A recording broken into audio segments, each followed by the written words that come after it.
Hello everyone. कल हमने उत्तराखंड प्रवक्ता परीक्षा जो पेपर सॉल्व हम कर रहे थे उसके हमने 50 क्वेश्चन कर लिए थे। आज से आगे क्वेश्चन नंबर 51 है। यदि राष्ट्रपति अपने पद से त्यागपत्र देता है तो वह अपना त्यागपत्र किसे संबोधित करेगा। तो यहाँ पे 4 ऑप्शंस हैं। तो राष्ट्रपति अपना जो त्यागपत्र है वो उपराष्ट्रपति को संबोधित करेगा, तो इसका आंसर ऑप्शन ए सही हो जाएगा। इसके बाद आता है नेक्स्ट क्वेश्चन, अनुच्छेद 370 किस राज्य पर लागू होता है। तो अनुच्छेद जो 370 है वो विशेष राज्य अनुच्छेद है, ये जम्मू कश्मीर पर लागू होता था। ये उस टाइम का क्वेश्चन है 2009 का। तो क्योंकि अब भारत सरकार ने 370 को जम्मू और कश्मीर में समाप्त कर दिया है, तो 370 जो अनुच्छेद है वो जम्मू कश्मीर के विशेषाधिकारों से संबंधित था। भारत के संविधान के किस अनुच्छेद के अंतर्गत संविधान में संशोधन किया जा सकता है। तो अनुच्छेद 368 जो है उसके अनुसार भारत के संविधान के किसी भी अनुच्छेद में संशोधन किया जा सकता है, यानी संविधान में संशोधन के लिए अनुच्छेद 368 दिया गया है। नेक्स्ट क्वेश्चन, वर्तमान में हमारे संविधान में कितनी अनुसूचियां हैं। तो वर्तमान में हमारे संविधान में 12 अनुसूचियां हैं। वर्तमान में हमारे अनुच्छेद में जो है टोटल 12 अनुसूचियां हैं। इसके बाद नेक्स्ट क्वेश्चन है, पूना पैक्ट का उद्देश्य क्या था।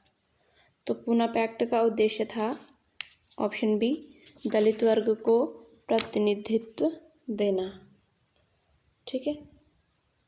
56 क्वेश्चन, अल हिलाल नामक समाचार पत्र किसने निकाला था।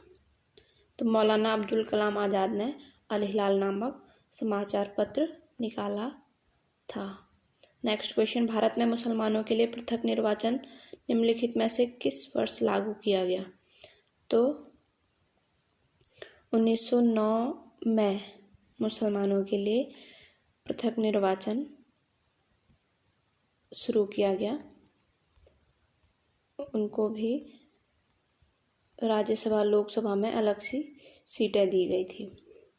भारतीय राष्ट्रीय कांग्रेस में प्रथम विभाजन इसके किस सत्र में हुआ था।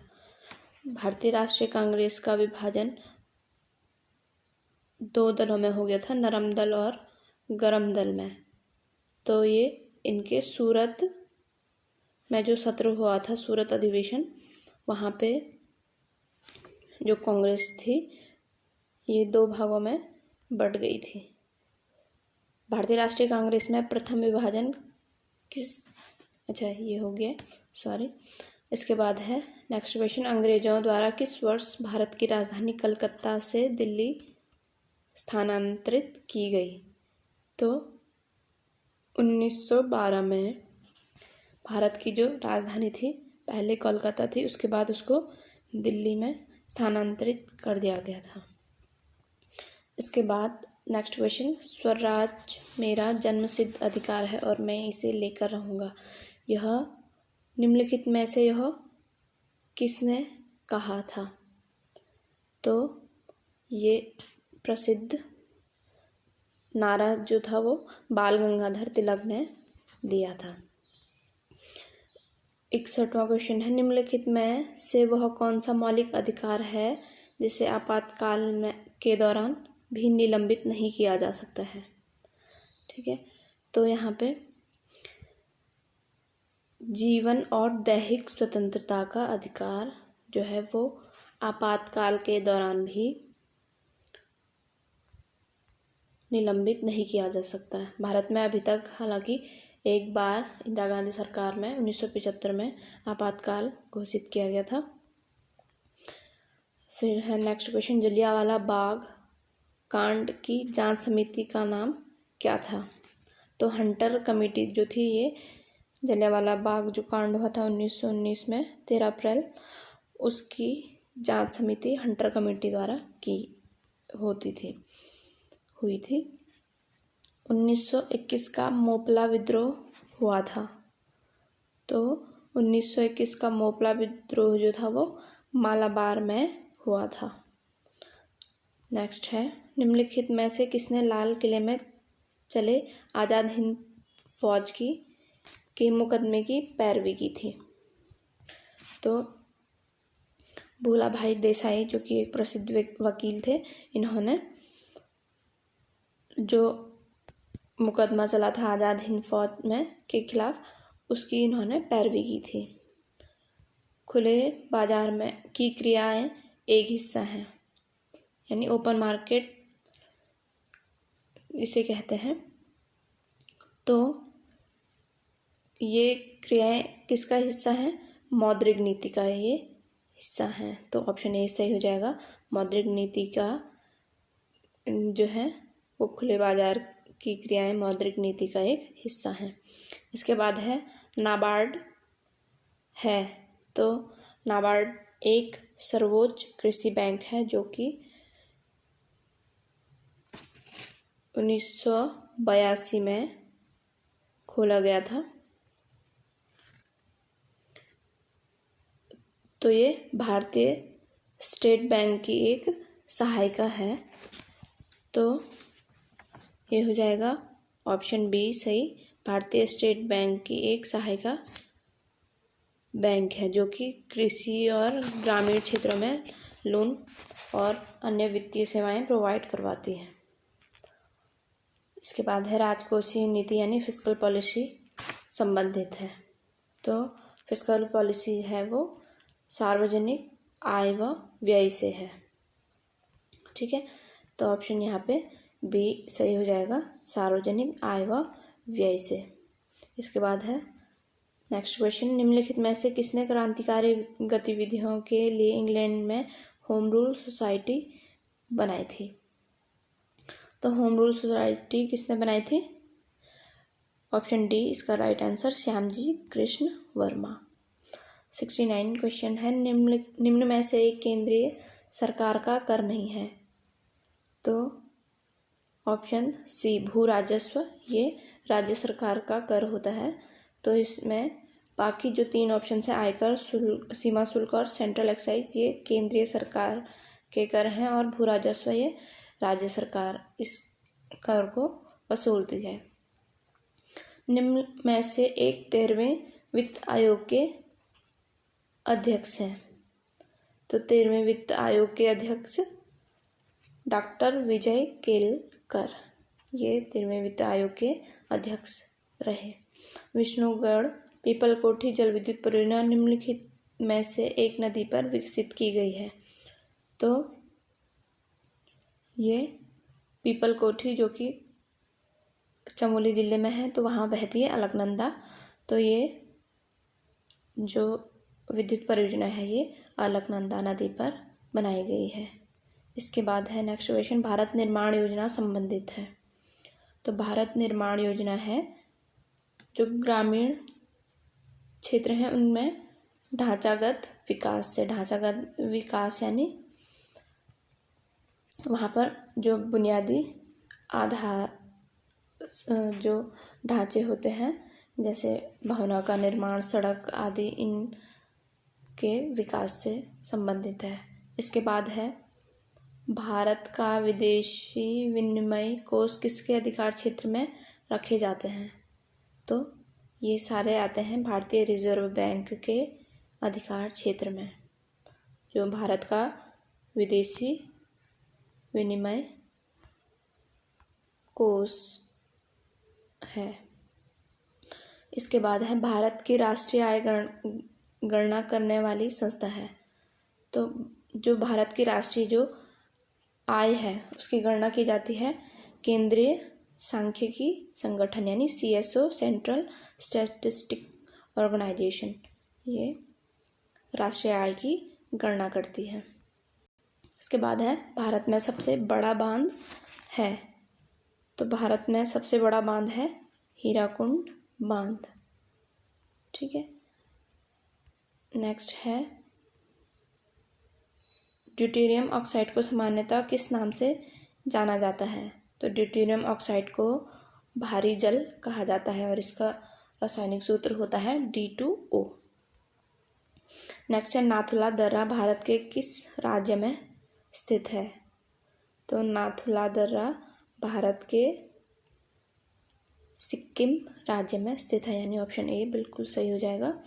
किसी पंचभुज में कितने विकर्ण खींचे जा सकते हैं? विकर्ण यानी दो जो कोने हैं, किसी भी विकर्ण या कोई भी, जैसे पंचभुज है तो इसमें 5 कोने होंगे, चतुर्भुज है तो इसमें 4 कोने होंगे, जहाँ पे 2 रेखाएं या भुजाएं मिलती हैं वहाँ पे, तो यहाँ पे विकर्ण कहलाता है 2 कोनों को मिलाने वाली रेखा।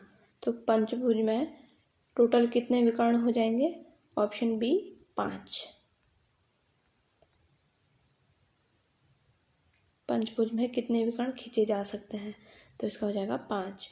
निम्नलिखित में से कौन सा फल नहीं है? फल इसमें 4 ऑप्शन हैं, टमाटर, खीरा, कद्दू और आलू। तो इसमें ऑप्शन डी सही हो जाएगा।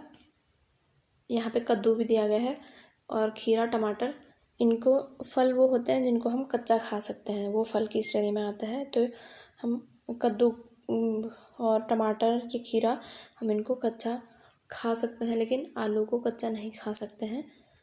तो ये हो गया ऑप्शन डी। उसके बाद है हीमोग्लोबिन में पाया जाता है। तो हीमोग्लोबिन में क्या पाया जाता है? आयरन यानी लोहा। तो इसका हो जाएगा ऑप्शन डी सही आंसर।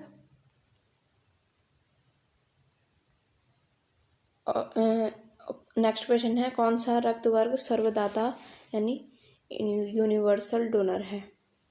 तो जो ओ ब्लड ग्रुप है वो सार्वत्रिक दाता, यानी किसी भी ब्लड ग्रुप के इंसान को अपना ब्लड डोनेट कर सकता है। नेक्स्ट क्वेश्चन है जलवायु पर चला कोपेनहेगन सम्मेलन 2009 में किस देश में हुआ था? तो ये डेनमार्क में ये सम्मेलन चला था। इसके बाद है एस्कॉर्बिक अम्ल है, यहाँ पे vitamin A, D, vitamin C और बायोटिन, ये 4 ऑप्शंस हैं। तो यहाँ पे जो विटामिन सी है इसको कहते हैं एस्कॉर्बिक एसिड। तो ऑप्शन सी यानी विटामिन सी हमारा सही आंसर हो जाएगा। इसके बाद है प्रशीतक यानी रेफ्रिजरेंट की तरह कौन सा यौगिक प्रयुक्त होता है? ठीक है, तो प्रशीतक की तरह जो ठंडक इसको भी बोल सकते हैं, जो किसी भी जो वातावरण या जो प्रशीतक जो होता है उसकी तरह कार्य करता है। तो यहाँ पे ऑप्शन हो जाएगा CF2Cl2, ये ऑप्शन ए इसका सही आंसर हो जाएगा। ध्वनि तरंगें प्रवाहित नहीं होती हैं। तो ध्वनि तरंगें जो हैं वो निर्वात में प्रवाहित नहीं होती हैं, क्योंकि वहाँ पे कोई वायुमंडल नहीं है। तो अंतरिक्ष में इसी कारण से हमको आवाज़ सुनाई नहीं देती है, क्योंकि वहाँ पर वायुमंडल नहीं होता है, क्योंकि तरंगों के संचरण के लिए हमें वायुमंडल की आवश्यकता होती है, ध्वनि तरंगों के संचरण के लिए। इसके बाद है यदि एक डॉक्टर आपको 5 दवाइयों की गोलियां हर 5 घंटे बाद लेने को कहता है तो आपको उन्हें समाप्त करने के लिए आप कितना समय लोगे? तो ये एक रीजनिंग का क्वेश्चन हो गया। तो यहाँ पे हमें 5 गोलियां दी गई हैं, तो हमको 5 घंटे बाद खाना है। ठीक है, तो पहले घंटे में हमने पहली गोली खा ली, फिर उसके 5 घंटे बाद फिर हमने दूसरी गोली खा ली, 2 गोलियां हो गई, फिर उसमें 5 और जोड़ेंगे यानी 10 घंटे बाद तीसरी गोली, फिर 5 घंटे और यानी 15 घंटे बाद चौथी गोली और फिर 5 घंटे यानी 20 घंटे बाद हम 5वीं गोली खाएंगे। तो इसका ऑप्शन बी राइट हो जाएगा। 20 घंटे बाद हम उन्हें समाप्त कर लेंगे। तो इसके बाद नेक्स्ट क्वेश्चन है, हाइड्रोजन परमाणु का स्पेक्ट्रम जो आँखों को दिखने वाले क्षेत्र से प्राप्त किया जाता है उसका नाम है। तो हाइड्रोजन परमाणु का जो स्पेक्ट्रम है वो जो बामर श्रेणी होती है वो पड़ता है दृश्य क्षेत्र में, बाकी ये सारे पड़ते हैं अल्ट्रावायलेट या इंफ्रारेड में। इसके बाद है उत्तराखंड की सबसे बड़ी जल विद्युत परियोजना कौन सी है। तो टिहरी जल विद्युत परियोजना जो है वो उत्तराखंड की सबसे बड़ी जल विद्युत परियोजना है और ये भागीरथी और भिलंगना नदी के संगम पर बनाया गया है। मधुमेह रोगियों में यानी डायबिटिक पेशेंट्स में पैदा करने की कमी होती है। तो जो डायबिटिक पेशेंट्स हैं उनमें इंसुलिन पैदा करने की कमी होती है। ठीक है, इसके बाद है भूकंप की तीव्रता का मापन करते हैं। तो भूकंप की जो तीव्रता है उसको हम सिस्मोग्राफ से मापते हैं। ठीक है, लैक्टोमीटर से दूध की शुद्धता, बैरोमीटर से दाब मापा जाता है और भूकंप की जो तीव्रता है उसको सिस्मोग्राफ से मापा जाता है। इसके बाद फिर से एक और रीजनिंग का क्वेश्चन दिया गया है, नीचे दिए गए आकृति में प्रश्नवाचक चिन्ह के स्थान पर कौन सी संख्या आएगी। तो यहाँ पे जो ऑप्शन नंबर सी है 62, ये इसका सही आंसर होगा। ये रीजनिंग का क्वेश्चन है। इसके बाद यदि समुद्र की सतह से निश्चित गहराई में जल में दबाव P1 तथा नदी के जल में उसी गहराई पर दबाव P2 हो तो इन 4 ऑप्शंस में से क्या सही आंसर होगा। तो इसमें जो P1 है, P1 कम होगा। P1 जो कि समुद्र की सतह से निश्चित गहराई में जल का दबाव यानी समुद्र के जल का दबाव है P1, वो कम होगा नदी के जल के दबाव से। तो ऑप्शन बी सही हो जाएगा, P1 is less than P2। Option B सही हो जाएगा। इसके बाद है निम्नलिखित विकिरणों में से किसकी तरंगदैर्घ्य सबसे कम है।